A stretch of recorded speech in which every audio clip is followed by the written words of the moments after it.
Hello class. Welcome back बच्चों। लो प्यारे बच्चों, स्टार्ट कर रहे हैं नया लेक्चर। बेटा, कल हमने इन्वेस्टमेंट डिसीजन कंप्लीट कर लिया था। देन बेटा फाइनेंसिंग डिसीजन कंप्लीट कर लिया था। देन बेटा मैनेजमेंट ऑफ फिक्स कैपिटल एक छोटा सा टॉपिक था, लास्ट में वो पढ़ लिया था। ठीक है जी, आज चैप्टर खत्म हो जाएगा। ठीक है जी, और फिर बेटा केस स्टडी और पास्ट ईयर क्वेश्चन की बात। बाबू पहले एक बार मुझे ये बता दो, कोई भी प्रॉब्लम है कल वाले टॉपिक में या बढ़ जाए सीधा आगे? अब बेचारे प्रॉब्लम तो तब बताएं जब किताब जाके घर उठाएं। क्यों दी? है नहीं, बिजनेस स्टडीज तो हवा हवाई सब्जेक्ट है। हवा हवाई है बेटा। हाँ ये भी बात ठीक है, वही तो। किताब को हाथ ही नहीं लगाते भैया, ऐसे हाथों में दर्द होगा, किताबों को भी परेशानी होगी, ऐसी परेशानी नहीं दो। क्यों जी? प्रॉब्लम तो कभी आती ही नहीं भाई साहब। 100/100 सारे मेरे बच्चों के ही आते हैं भैया। लो बेटा, एक लास्ट टॉपिक है जिसकी चर्चा करने जा रहे हैं, फैक्टर अफेक्टिंग डिविडेंड डिसीजन। बेटा डिविडेंड डिसीजन की बात करनी है। सबसे पहले इंट्रोडक्शन की दो बातें, जो बताया था कि बेटा इंट्रोडक्शन में हमेशा दो बातें आएंगी। इन्वेस्टमेंट डिसीजन में भी आई हैं, फाइनेंसिंग में भी आई हैं, और आज डिविडेंड में भी आ जाएंगी। और बेटा फिर इनके फैक्टर अफेक्टिंग। उसके बाद बेटा एक स्पेशल इंस्ट्रक्शन कुछ पुराने बच्चों के लिए और कुछ नए बच्चों के लिए, जो फर्स्ट टाइम ये बैच पढ़ रहे हैं उनके लिए है कुछ इंस्ट्रक्शन, और कुछ बेटा जो रिवीजन कर रहे हैं उनके लिए वो बताऊंगा। बेटा पहले डिसीजंस कंप्लीट करते हैं पूरे। वो डिविडेंड डिसीजन में भी इंट्रोडक्शन में दो बात है। सबसे पहली बात, how much of the profit earned by a business concern should be retained in the business and how much of the profit should be distributed among the shareholder as dividend. बेटा dividend decision में ना दो ही बातें decide करनी है आपको यहाँ पर। ठीक है ना जी? बाबू आपको याद है कंपनी में पेमेंट बांटने का एक फिक्स सीक्वेंस होता था। बेटा earning before interest and taxes हम इंटरेस्ट देते थे, अर्निंग बिफोर टैक्सेस देन बेटा हम टैक्सेस देते थे, अर्निंग आफ्टर टैक्सेस हम बेटा प्रेफरेंस डिविडेंड देते थे। लेकिन जो कुछ बच जाता था बेटा, कंपनी सारा कभी भी इक्विटी में डिविडेंड नहीं बांटती। बाबू कहीं ना कहीं इसमें से एक सर्टेन्ड अर्निंग बेटा कंपनी रिटेन्ड कर देती है for some future purposes.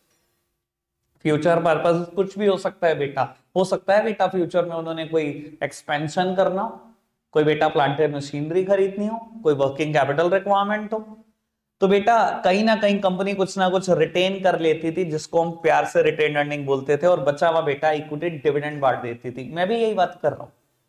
Dividend decision में हम क्या डिसाइड करते हैं? How much of the profit should be retained in the business and how much of the profit should be distributed among the shareholder as dividend. कि कितना retain करें और कितना बांटें। समझ में आती है बेटा दो बातें इंट्रोडक्शन की? फटाफट से रीड करना इंट्रोडक्शन, जल्दी से रीड करके बताओ। डन? चलो बेटा, इसके बाद फैक्टर अफेक्टिंग डिविडेंड डिसीजंस। बेटा फैक्टर अफेक्टिंग डिविडेंड डिसीजन मतलब अगेन बेटा मुझे सोचना है, हर फैक्टर में सोचना है, किस सिचुएशन में पैसे रिटेन करूं, किस सिचुएशन में डिविडेंड बांट दूं, किस सिचुएशन में रिटेन करूं, किस सिचुएशन में बांट दूं। सिंपल सी बात। ठीक है जी? बाबू पहली हेडिंग पढ़ना, क्या लिखी गई है? पहली हेडिंग लिखी गई है बेटा अमाउंट ऑफ अर्निंग्स। ठीक है जी? बेटा कहता है डिविडेंड डिक्लेयर करने से पहले, ये बोर्ड ऑफ डायरेक्टर को नसीहत है बेटा, डिविडेंड डिक्लेयर करने से पहले अपने पास अर्निंग्स जरूर देख लेना। क्योंकि बेटा डिविडेंड बढ़ता किससे है? या तो करंट ईयर अर्निंग से या बेटा पास्ट ईयर अर्निंग से। तो बेटा earning is the important determinant to be considered while declaring any dividend. आप खुद सोचो, मैं कहता हूं बेटा कंपनी का ना आज 5th ईयर ऑफ ऑपरेशन है।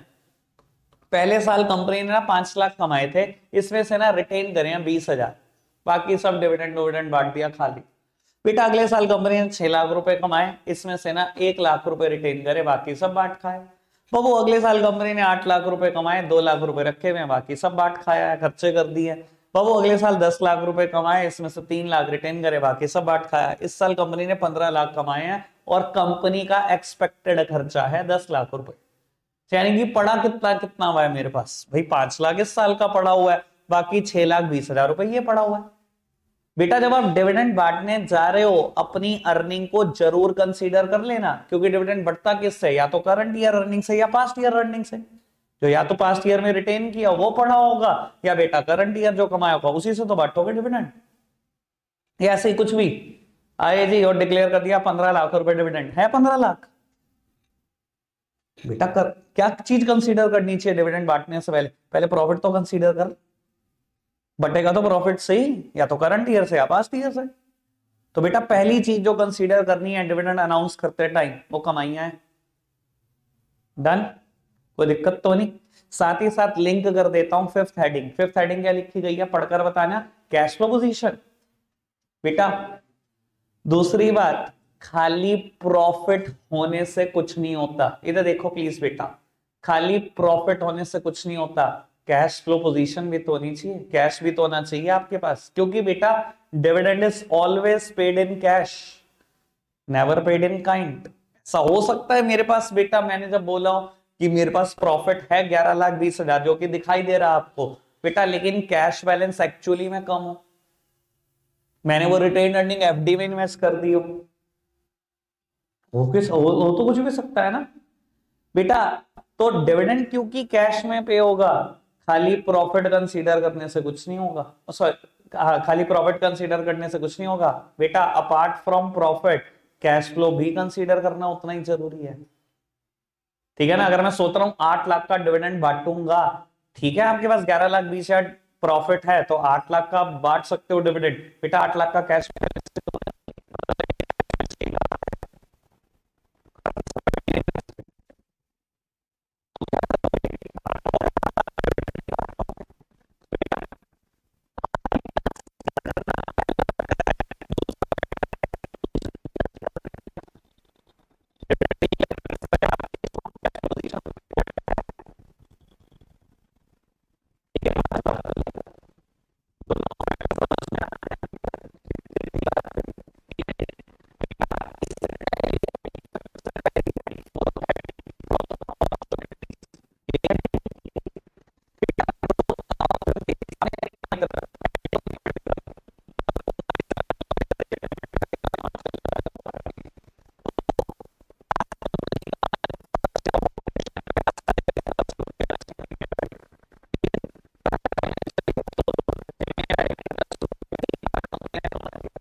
ना नेचर ऐसा है कंपैरिजन का, ठीक है ना। और जब आप कंपैरिजन करते हो ना, हर जगह कंपैरिजन करना अच्छा नहीं होता।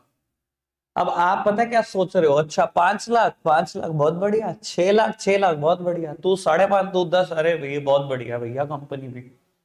ऐसा बच्चा सोचता है बेटा, पहली बार में तो यही सोचता है। बेटा नहीं, कंपनी ए बहुत बढ़िया डिविडेंड बांट रही है as compare to company B. मैं लॉजिक बता देता हूं इसका क्या है, ठीक है ना, ऑल्दो आप कंपैरिजन में इंटरेस्टेड थे। बेटा कंपनी बी के साथ प्रॉब्लम क्या है कि मैं आपको बता देता हूं। सर आपने 5 लाख डिविडेंड बांटा फर्स्ट ईयर में, शेयर होल्डर बहुत खुश है। जैसे बेटा दुनिया में हमारी नॉर्मल प्रैक्टिस, हम जितना पिछले साल कमा चुके होते हैं अगले साल उससे ज्यादा की आशा होती है हमें, सबको ही होती है बेटा, दुनिया में कोई नहीं है ऐसा जो कम कमाना चाहता है, सब ज्यादा कमाना चाहते हैं। तो शेयर होल्डर की एक्सपेक्टेशन बढ़ गई कंपनी से कि पिछले साल 5 लाख दिए, इस बार तो कुछ ज्यादा देगी कंपनी। कंपनी ने 10 लाख दे दिया, शेयर होल्डर कूद पड़े, डबल पैसा दे दिया अगले ही साल। बेटा अगले साल डबल मिल गया, 10 लाख मिल गया। अब थर्ड ईयर एक्सपेक्टेशन क्या होगी, सच बताना, 10 से कम या 10 से ज्यादा? ऑब्वियस सी बात है ज्यादा। और अगले साल मिलेगा 6 लाख, क्या होगा बेटा, शेयर होल्डर डिससेटिस्फाई हो जाएंगे आपसे। अच्छे दिनों में किसी को कुछ मतलब बुरा नहीं लगता, ठीक है ना, हल्का सा भैया कंपनी डिविडेंड कम कर दे, एकदम कंपनी में 1000 बुराइयां दिखने लगेंगी शेयर होल्डर को एक ही दम में। तो बेटा जब तक ठीक मिलता रहेगा तब तक शेयर होल्डर खुश है, जैसे ही बेटा पिछले साल से कम मिलेगा शेयर होल्डर डिससेटिस्फाई हो जाएगा। और मुझे पता है डिससेटिस्फाई होने पे क्या करते हैं शेयर होल्डर, सिर्फ बेटा उठाकर शेयर बेचते हैं कि कोई दूसरी कंपनी ढूंढ लेता हूं सेम सेक्टर में, टेक्सटाइल में कोई इससे अच्छी कंपनी ढूंढने की कोशिश करता हूं, ठीक है ना। लेकिन बेटा कंपनी एक ही सिचुएशन देखना, उसने 5 लाख डिविडेंड बांटा, शेयर होल्डर की एक्सपेक्टेशन बढ़ी, अगले साल 5.5 मिला, उसने कहा ठीक है यार 10% की ग्रोथ है, इतना तो हमारे अपने धंधे में भी नहीं होती, बढ़िया डिविडेंड मिल रहा है। उसके बाद फिर 6 लाख मिला, आपकी एक्सपेक्टेशन बिल्कुल बढ़ रही है। सर क्या यहाँ डिससेटिस्फाई आपका होना बनता है, यहाँ आपको पता भी नहीं लगेगा डिससेटिस्फैक्शन किस चिड़िया का नाम है।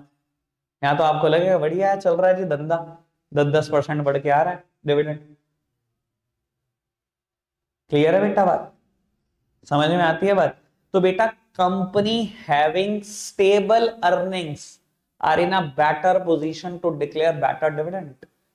बेटा जिस कंपनी की जितनी स्टेबल अर्निंग्स होती है ना, वो उतना बढ़िया डिविडेंड बांट पाती है। लेकिन जिस कंपनी की अर्निंग ही अनस्टेबल है सर, ना शेयर होल्डर का ना लगभग डिससेटिस्फाई होना तय होता है। मैं कहूं अगर आपको ही नहीं पता, आपके धंधे में एक साल 10 लाख कमा लेते हो, अगले साल बेटा 20 लाख कमा लेते हो, फिर 5 पे आ जाते हो, फिर 8 पे आ जाते हो, फिर 1 पे आ जाते हो, सर आपकी कंपनी का कोई भविष्य नहीं है, आपसे तो शेयर होल्डर पक्का ही डिससेटिस्फाई होगा।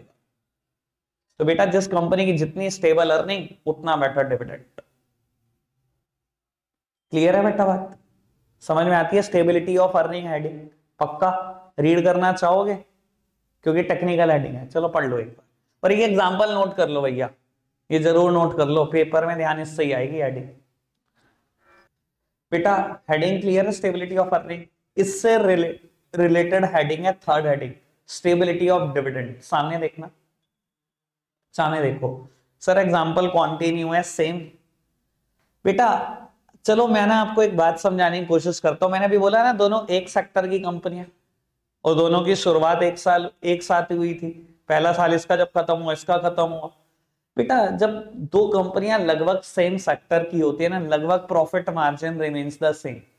चाहे आप उठाकर देख लो पीएनबी और state bank of India, profit margin दोनों की बैलेंस शीट कंपेयर करके देख लेना, एसपीएल कंपेयर करके देख लेना, जो नेट प्रॉफिट का मार्जिन होगा वो बिल्कुल सेम होगा, उठाकर देख लेना कभी भी। एक इंडस्ट्री की लगभग सभी कंपनी का प्रॉफिट मार्जिन सेम होता है, बस फर्क किसका बढ़ जाता है, टर्नओवर का। एसबीआई की टर्नओवर पीएनबी से बहुत ज्यादा है, इसलिए नेट प्रॉफिट अमाउंट में ज्यादा होगा, लेकिन परसेंटेज देख लेना उठाकर, लगभग बेटा आपको दिखेगी परसेंटेज सेम है। तो यानी कि बेटा अगर इसने 10 लाख कमाया, कमाया इसने भी 10 है, कमाया इसने 11, कमाना इसने भी 11 था, लेकिन इस साल हुआ कि इसने 20 कैसे कमा लिया ये समझो। बेटा कमाना इसने था 11 लाख ही नॉर्मल बिजनेस ऑपरेशन से, लेकिन इस बार इन्होंने एक लैंड बेच दी जो इन्होंने फर्स्ट ईयर खरीदी थी, वो 9 लाख प्रॉफिट में बिक गई। प्रॉफिट कितना हो गया, 20 हो गया, ऑपरेशन से 11 लाख ही हुआ, ये तो एक्स्ट्रा प्रॉफिट हो गया। और अगले साल कितना हुआ, वही 12 हुआ, वही 12 हुआ। इंडस्ट्री, एक इंडस्ट्री कंपनी है, लगभग प्रॉफिट भी बराबर है, क्योंकि शुरुआत एक साथ हुई थी, दोनों का साइज बराबर है, इसलिए प्रॉफिट की अमाउंट भी सेम आ रही है।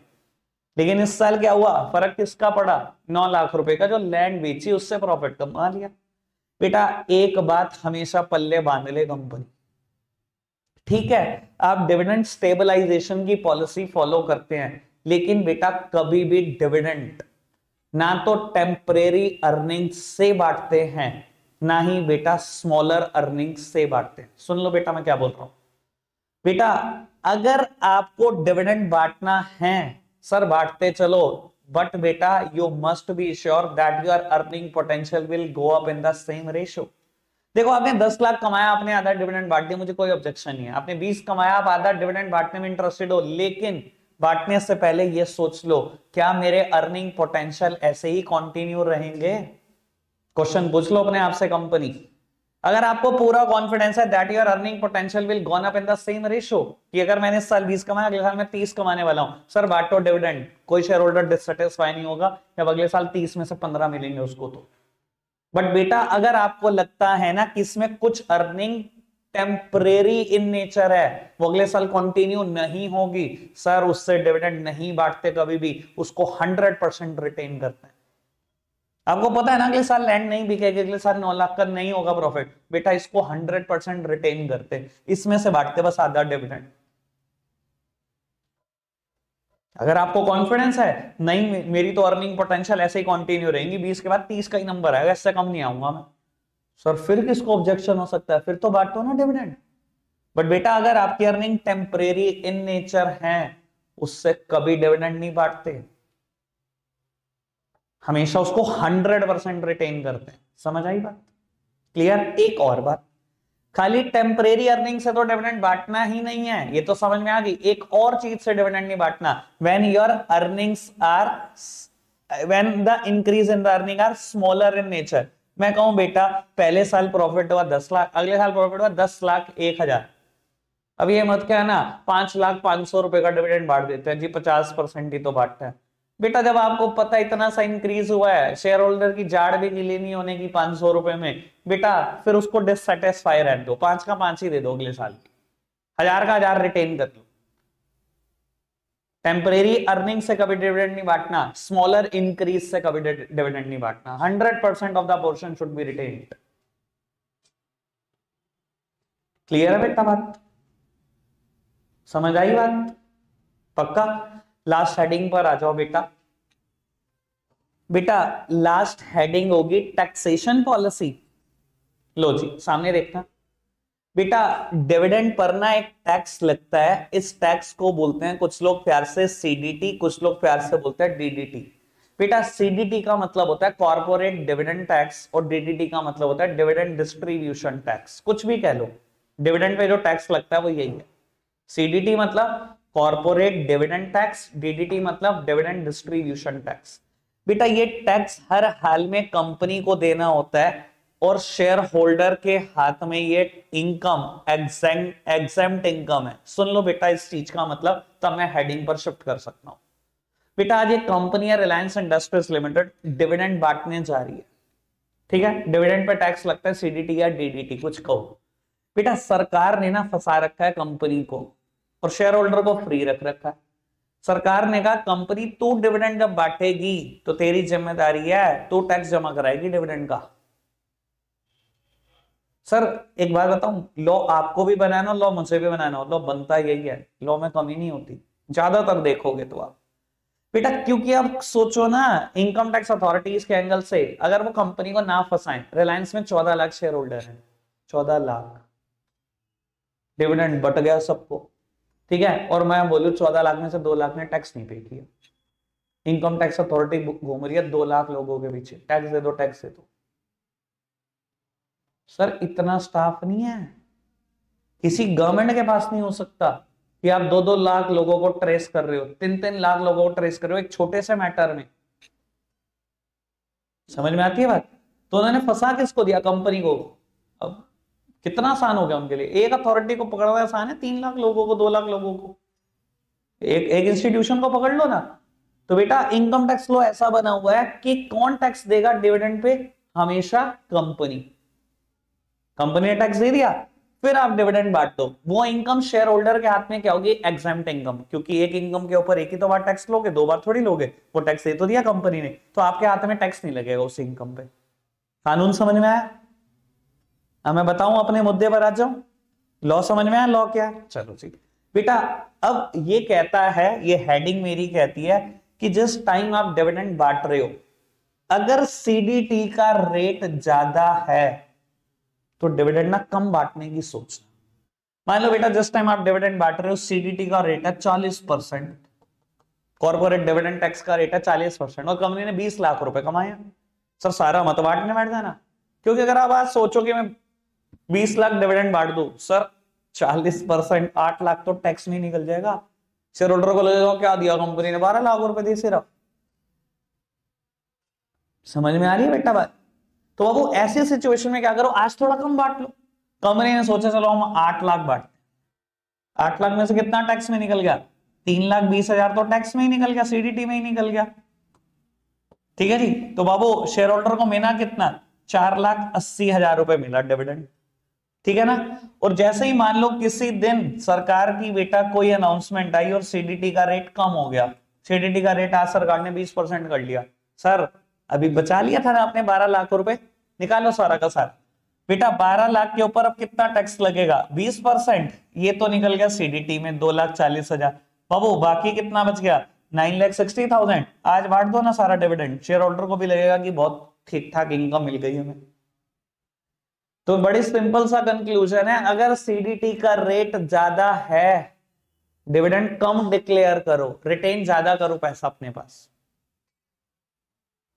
क्योंकि अगर आप डिविडेंड बांटोगे फायदा कुछ नहीं लगेगा शेयर होल्डर को, इतना सारा पैसा तो टैक्स में ही निकल जाएगा। लेकिन अगर सीडीटी का रेट कम है तो डिविडेंड ज्यादा बांटो, रिटेन करने की जरूरत नहीं है, उनके हाथ में भी ज्यादा पहुंचेगा, वो ज्यादा खुश होंगे। क्लियर है बेटा बात? बाबू ऑलमोस्ट चैप्टर का भोग डल गया, एक टॉपिक बचता है फाइनेंशियल प्लानिंग, पढ़ोगे आप, मैं सिर्फ प्रॉब्लम लूंगा, नेक्स्ट टॉपिक ही है बाबू। अब मैंने आपको कहा था एक इंस्ट्रक्शन देनी है मुझे, वो समझ लो बेटा एक बार ढंग से। बाबू जिन्होंने ये चैप्टर पहले पढ़ रखा है उनके पास एक पेपर होगा, अगर याद हो तो, है पेपर? जिन्होंने नहीं पढ़ रखा, जो फर्स्ट टाइम पढ़ रहे हैं, उन्होंने क्या करना है ये समझ लो बेटा। मैंने ना 6 टॉपिक बहुत बड़े बड़े पढ़े और 3 टॉपिक मैंने छोटे पढ़ लिए, मैं आपको याद करा देता हूं एक बार फटाफट से। Factor of acting fix capital पढ़ा, 6 heading. Factor of acting working capital पढ़ा, 6 heading. Factor of acting capital structure, 6 heading. 3 तो टॉपिक यही हो गए। फिर factor of acting capital budgeting decision, 3 heading. Factor of acting financing decision कल पढ़ा था, 6 heading. Factor of acting dividend decision, 6 heading. 6 topic ऐसे हैं फैक्टर ऑफ एक्टिंग वाले।